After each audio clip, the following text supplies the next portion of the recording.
Salve, salve, quadrinheiro! E o programa de hoje está igualzinho a DC Comics. Tem limite, parceiro!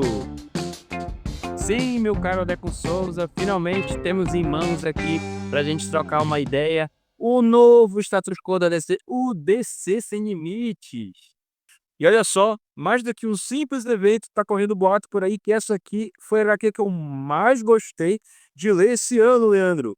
Mas isso aqui é assunto para depois da vinheta. Leandro Conceição, nós que somos aí veteranos no mercado de bancas, no mercado de super-heróis, nós já vimos aí várias iniciativas parecidas com esta aqui para inaugurar um novo tempo editorial, né? Vamos dizer assim, nós já vimos aí na Marvel, por exemplo, a nova Marvel, a totalmente diferente da nova Marvel, o Marvel Legado. Para falar da DC, nós já vimos também várias vezes, por exemplo, o pós-crise, o ponto de ignição, Novos 52, nós vimos o DC Renascimento mais recentemente. Mas, Leandro, eu vou ser muito sincero, eu não lembro de ter recebido, ter em mãos uma HQ introdutória, porque esses eventos todos, né, se você prestar atenção, todas essas novas linhas editoriais têm também uma HQ de entrada. Isso é normal, isso é comum, né? Isso é igual Fla-Flu, é clássico, sempre vai ter. Mas eu não lembro, cara, de todos esses anos nessa indústria vital, de ter em mãos uma HQ introdutória de uma nova linha editorial que me chamou tanta atenção que explodiu minha mente, cara, por vários motivos, eu não lembro disso. Realmente, cara, isso daqui tá com um negócio assim, cara, um sabor, sabe. Porque o que que acontece? Os quadrinhos estavam tinha um tempinho que tava faltando, assim, aquele tempero a mais, vinha as histórias, vinha aquela coisa bacana, aquela grande tentativa, né, de trazer relevância para os heróis, trazer um atrativo para voltar às vendas, porque essas iniciativas nada mais são que isso, né, para renovar público, mas sempre ficava faltando alguma coisa. E apesar, Dexter, de ser uma revista justamente que é introdutória, é o pontapé inicial, eu já percebo aqui que as medidas temperísticas, digamos assim, quadrinísticas, foram todas dosadas corretamente e a experiência de leitura dessa paradinha aqui é sensacional. Sim, se você vê no programa passado que nós gravamos, já está no ar, do Poder Absoluto número 4, né, você vai ver que eu falei no final do programa que o Poder Absoluto número 4 somado com isso aqui, só melhora a experiência, porque realmente, cara, a gente pensa, ficou cara, acabou assim a saga, mas não, o final dela, o final e o começo, né, é aqui. Inclusive essa metalinguagem de ser um final de uma saga, é o final, né, vamos dizer assim, da aurora da DC, e o começo do DC Sem Limite, é o fim e o começo, tá muito bem ilustrado no recurso gráfico que eu nunca vi dar tão certo como nessa edição, que é justamente a questão dela ser flip-flap, né, como a gente chama. Ó, frente e verso, e não é só mero atrativo gráfico, né. Eu tomei um susto, cara, eu não sei se quando tu estava lendo, tu tomaste esse susto também, e porque tu pode escolher. É muito interessante porque o final da história ele converge para o centro, né, do gibi, para o centro do quadrinho, assim, tudo converge para essa página, né, central aqui, galera. É muito história. É sensacional. É, meu amigo, tá doido. E galera, você que tá nos assistindo, tá falando assim, o que te tá falando, o que que é o planejamento, né, editorial. A gente vê esses reflexos nisso aqui, a gente percebe que isso foi uma coisa muito bem planejada, muito bem trabalhada, porque eu tive essa percepção. Deco, poderia ter sido feito Poder Absoluto número 5 ser essa parte dos super-heróis aqui, e acabaria assim, ó, meu Deus do céu, já dando cliffhanger, mas não, se é o Poder Absoluto, você pega aqui, ela serve exatamente porque continuação muito direta, dos últimos eventos que foram, né, das últimas páginas de Poder Absoluto. E a gente vê justamente, não, vamos parar aqui, a gente pega essa parte, possivelmente em algum momento isso pode ter sido o final do Poder Absoluto, hierarquia do separa o poder absoluto e vai ser o nosso pontapé final. Eu acho que, fazendo comparações, coisas que eu não gosto muito de fazer, mas eu acho que se fosse na Marvel, isso seria uma última edição. Poder Absoluto fosse na Marvel, seria o Poder Absoluto 5. Esse DCC de Beat já para começar, né, a nova linha. Mas claro que tem que ter aquela introduçãozinha, isso é legal, né, para pegar o leitor, olha, que é o ponto de partida para você entender. E, justamente, entrando na história, são 2 histórias que correm paralela, né, se você ler Poder Absoluto, você está acompanhando uma outra parte, e aqui, na parte aqui já do outra parte que vem aqui na revista já está mostrando, né, a parte do Darkseid que estava rolando ao mesmo tempo que tá rolando a saga do Poder Absoluto. E bem lembrado, não sei se tu lembra quando acabava a Guerra Civil, quando acabava a Invasão Secreta, tinha umas tipo assim, Guerra Civil tinha 8 edições, Invasão também, mas sempre tinha depois uma Guerra Civil, Consequências, que era o herdeiro do Capitão, era o desdobramento, né, como ficou o mundo. Exatamente. Exatamente. Nada mais é do que isso daqui, cara, nada mais é do que isso daqui. E olha só, eu estava vendo aqui os autores, bora começar a falar aí dar o nome das crianças, que embora sim, o Poder Absoluto teria sido todo, o Poder Absoluto é sim uma história do Mark Waid, mas tem um esforço em conjunto, né, do Joshua Williamson, de vários nomes, né, acho que até a última tem umas ideias do Scott Snyder, e aqui meio que continua isso, né, porque é uma HQ em parceria do Joshua Williamson com o Scott Snyder.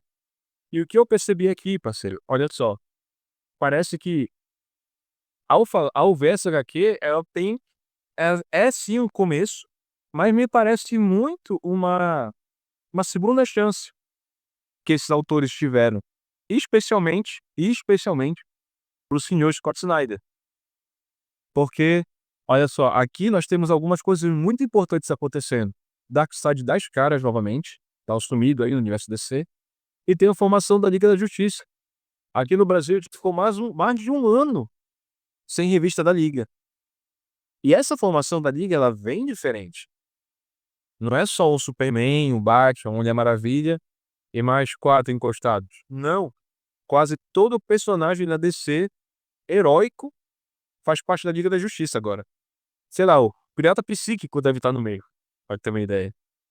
E então, o nome, né, o Sem Limites, claro que a gente vai remeter logicamente ao desenho Liga da Justiça Sem Limites e tudo mais, mas eu não sei se tu te lembra, lá no Renascimento, o título da Liga da Justiça ficou a cargo do Scott Snyder.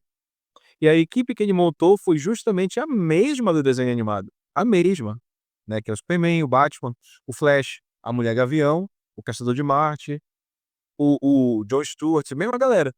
Então ele tá reaproveitando, né, talvez essa ideia do desenho aqui. E que outra ideia? Que outra ideia ele tá usando? Tu lembra do Noite das Trevas Metal? Ele mostrava um livro de tópico, é dele, criação dele. Que era um mundo, assim, todo o universo DC, o universo dos deuses, né, uma coisa dourada, heróica. E esse mundo é totalmente distópico, trevoso, não era funcional, e aqui parece que ele tá repetindo, né, repetindo isso, porque todo o conceito do universo absoluto é do Scott Snyder. E você vê aqui, indo pra história, eu comecei a ler por aqui, tá, eu comecei a ler pelos heróis. Crustone. Também não tô entendendo. Não de propósito, eu nem sabia que, entendeu? Então tu pega aqui, olha, todos eles juntando forças, ninguém solta a mão de ninguém. É uma HQ assim, esperançosa, né? São os dias de ouro voltando. Tem humor, tem Superman, tem Gladiador Dourado sendo o bonachão de sempre. Então tu vai uma nova era heróica, vamos dizer assim. Aí você chega no final da história, sem saber que é o final, e tudo tá trevoso, destruído. O estilo da arte propositalmente muda, né, o estilo inicial é uma coisa muito clássica, muito limpinha. Aqui é um negócio mais olha só, bem sujo, olha que é as curb dots e tal. Paleta, né, que vai ser esse universo absoluto. Se for ver a do Batman, né, apesar ela não é o mesmo artista, mas essa mesma pegada de desenho, da Mulher Maravilha também. Eu ainda não vi a arte interna da do Superman, mas a Mulher Maravilha eu já vi e a do Batman casam muito com esse artista dessa primeira edição aí. Então fica um quê? Uma pegada assim, me lembra muito os Stranger Things, um mundo invertido, saca? Aquele negócio destruído e tal, apocalíptico. E os conceitos heróicos não existem, igual no Cavaleiro das Trevas, na Noite de Metal e tudo mais. Então, assim, acaba sendo uma segunda chance dele trabalhar melhor, inclusive, esses temas, e que, se por um lado o Cavaleiro das Trevas lá, o Metal e tudo mais, do Metal Enésimo, o Batman que ri, foi algo que os fãs não gostaram, não agradou a crítica, por outro lado, Batman Absoluto, com perdão do trocadilho, é um sucesso absoluto. Agora, detalhe, muitas das coisas que ele fez lá no Noite de Trevas, tá respingando aqui e é citado nominalmente. Então, Sim, sim. a gente tem essa impressão de que as histórias tendem a ser menos continuação uma da outra, mas tudo é uma grande esteira, cara. Tudo é uma grande esteira que mostra um multiverso que a gente pensa que tá acabado, mas não, tá vivo, né? Tá vivo e bem estruturado. É, não, sim, com certeza. O Scott Snyder maturou, né, ele é um roteirista, assim, que ele vai se maturando, ele pega uma fase, ele vê se tem bons começos e não sabe terminar, ele tem boas ideias, acaba não conseguindo desenvolver bem. Parece que até o momento presente, né, do que a gente já sabe, que a gente fala aqui na linguagem quadrinística do futuro, do que a gente já viu do futuro, ele continua, né, mandando muito bem, né, que nos Estados Unidos está, né, tá na 12ª edição do Batman aí, é só elogio, a crítica, né. Mas enfim, então talvez isso, né, essa Noite das Trevas, Batman aqui, todos esses conceitos e outros também que ele fez, né, que não foram tão, né, apreciados pelo público, isso com certeza a série o cara amadurecer, né, pelo amor de e outra, né, cara, e outras, tipo, a gente já vê um traço de psicopatia dele, e ele sempre quer subverter o negócio com Batman, ele quer levar um Batman, né, um livro assim, e sabe, e como ele não pode fazer isso com Batman regular, que é uma marca muito estabelecida, você não pode, né, sair mudando o Batman normal, né, do Terra Zero, né, não pode. E aí, olha, eu vou fazer esse aqui, com esse eu vou brincar, é o Batman absoluto, se alguém reclamar não é o mesmo, olha aí, ó, ver o que ele fez aqui, a gente, né, com vários personagens icônicos do Batman. Vendo isso, a gente vê que tem um esmero, né, dos artistas, dos roteiristas, eu nunca vi, eu não, nunca vi também é exagero. Fazia muito tempo que eu não via a DC tão polvorosa na mídia, assim, em termos de análise, todo mundo curtindo, todo mundo falando. Pra te ter uma ideia, apagou, você pode, no momento que sair esse vídeo, dar uma olhada aqui sobre isso aqui que saiu no mesmo coisa. Excelente. Mas a galera tá tão pilhada aqui, né, né, nessa nova na DC Sem Limites que tem pouca gente ainda falando. Mas a gente vai falar aqui, a gente vai dar uma respirada de DC, mas a gente vai falar do Homem-Aranha Ultimate sim, aqui. Mas é pra você ver, a mídia da gibisfera tá toda voltada pra DC e muito justo, porque são coisas muito boas, muito justo. Sim. E inclusive nós brasileiros, né, nós temos uma sorte, né, somos muito felizes porque, por exemplo, tá chegando isso aqui pra gente, ao mesmo tempo que chega o formato Canoa de novo, Grampo e Grampo, ao mesmo tempo que o Superman arrebenta no cinema, ao mesmo tempo que Pacificador é a série do momento, entendeu? Então realmente, né, cara, tudo converge pra descer. Cara, eu acho muito justo e bons quadrinhos das 2 editoras. Até isso, se você pegar pra comparar Poder Absoluto, foi algo que a gente não fez no programa passado, Poder Absoluto foi a resposta, vamos dizer assim, a aposta da DC contra o Caçada Sangrenta da Marvel.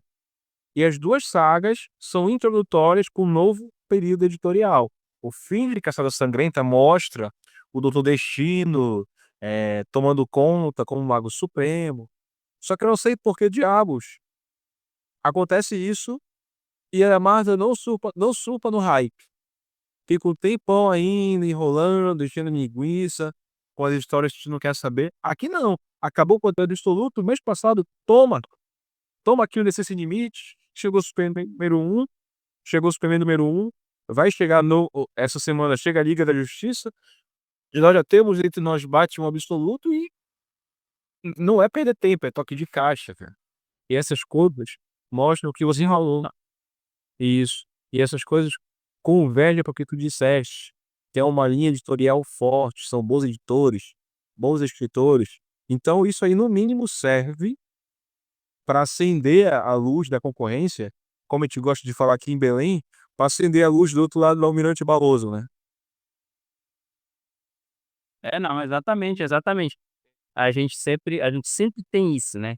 Pô, é aquela coisa, um tá sempre tentando a gente ver isso em personagens, a gente vê isso em sagas, histórias, mas dessa vez, a gente sempre, pelo menos assim, no período que eu acompanho, né, de quadrinhos, e eu não vou citar mais detalhes para não entregar muito a minha idade, a gente via uma coisa que a Marvel era muito quem saía na frente e a DC tentava correr atrás do prejuízo. Às vezes conseguindo, né, conseguindo ter respostas à alturas e algumas vezes fracassando miseravelmente. Mas parece que a coisa se inverteu dos tempos para cá. É a DC que está propondo o jogo. É a DC que está propondo o jogo e propondo, mas um bom jogo, né, propondo coisas boas. Da Marvel vai ter que rebolar aí para, né, para conseguir bater de frente aqui, porque se a gente verificar em termos de venda, né, jogando para o papel, para o capitalismo, né, o que tá dando, ó, money, a DC emplacou vários, né, na lista de mais vendidos, enquanto a Marvel emplacou só o Homem-Aranha. Então a Marvel, meu Deus do céu, né, vamos como você falou, a própria do Doutor Destino, né, como é Sob Destino, eu não sei como vai ficar a tradução, ainda não chegou muito aqui. Mundo sob destino. Mundo Sob Destino, você não vê, né, a gente que entra na nossa bola de cristal e vai olhar o futuro, a gente não vê tantos comentários disso quanto a gente vê de um Batman absoluto, né. A gente não vê e, tipo, o Batman aqui é só o Batman, ainda nem ou é só lá o crossover do universo absoluto. E lá no na Marvel é uma coisa que envolve todo o universo, todo. Então aqui, mas graças a Deus, né, a gente vive, né, nos melhores do mundo, a gente vive nesse momento em que, tipo, se uma editora não tá muito legal, tem a outra pra compensar, entendeu? Não me entendam mal, tá, eu tô muito afim de ler esse Mundo sob destino. Pra quem não sabe, eu tenho uma escola, assim, eu aprendi a ler super-herói mais com a Marvel, eu tenho uma certa preferência pela Marvel, abrindo o jogo aqui, mas é inegável que a DC tá fazendo um trabalho muito bom e até superior. Você falou aí de venda, não só em vendas, por exemplo, porque a DC tá arrebentando, a Marvel conseguiu emplacar só o Ultimate Homem-Aranha. Se tu parar pra ver o número de títulos cancelados, cara, X-Men, a linha X-Men tem umas cinco mensagens que rodaram nos Estados Unidos. Demonizou aí com uma. Atualmente, credo, uma notícia muito triste que não acontecia há muitos anos, a revista Demolidor foi cancelada, né. Demolidor, eu não sei, tem há muitos anos, né, o Demolidor não tinha uma revista cancelada. E, né, né, e a pessoa Demolidor, cara, o personagem teve uma série esse ano, né. Eu não soube A Marvel não soube capitalizar em cima disso pra manter a menção do cara, não vendia. E vai além, Demolidor é uma série que todo ano tava ganhando prêmio Eisner, né, desde o Mark Waid. Então, cara, enfim, são coisas dos deuses dos quadrinhos. Voltando a falar aqui sobre o DC Sem Limites, eu vou deixar um ponto muito positivo, porque olha só, tanto filme de super equipes, quanto histórias que trabalham com vários personagens, a gente tem uma dificuldade de equilibrar o roteiro. Mas aqui, eu não sei se tu tem essa percepção, cara. Aqui parece que todo mundo, até quem falou uma vez, pra quem fala 2 vezes, parece estar tão participativo. Até os heróis que só aparecem e não são desenhados, a exemplo do Shazam, por exemplo, Doa Troy, sabe? Boa, boa. Mas essas coisas que a gente gosta nos quadrinhos, né. Essas coisas assim que, pô, é sensacional, cara. Enfim. Cara, vamos aí pro quadrinhômetro, já tá quase meia hora de programa. Eu acho que 5. Vamos abrir uma exceção hoje. Eu vou dar um. A revista é Sem Limites e o quadrinhômetro também tem que ser sem limites. Então eu vou dar um número 10 aqui. Poucos quadrinhos já estão nesse canal. Poucos quadrinhos já estão nesse canal conseguiram essa marca. Tá aí, fechou. Vamos esse conjunto, nota 10 mesmo, porque merece o uma coisa bem simples, mas muito bem executada. A gente agradece pra vocês verem, é o pontapé inicial, a gente tá parece que a gente tá falando, assim, o final de um arco que a gente leu, nossa, cara, e é o pontapé inicial. Estamos nos prometendo muita coisa. Mas, no meio dessas promessas já estão nos entregando, né, coisas muito satisfatórias, porque às vezes ela só promete, promete, promete, mas é que nessa promessa já em si. Só você lendo, né, para você ter a certeza que vai ter uma experiência quadrinística muito boa. Não largue a nossa mão, não largue o trem do hype, porque sábado teremos aqui um grande debate, um grande review sobre Batman, Absoluto Batman. Não perca, quadrinheiro, não perca. Se inscreva no canal, deixe seu comentário. Fez aí o DC Sem Limites? Achou tão sem limites assim? Deixa aí nos comentários, pessoal. Sua participação é muito importante para esse quadro, pra esse canal, para esse programa. Até a próxima, quadrinheiro. Valeu, Leandro. Valeu, irmão. Tchau, tchau.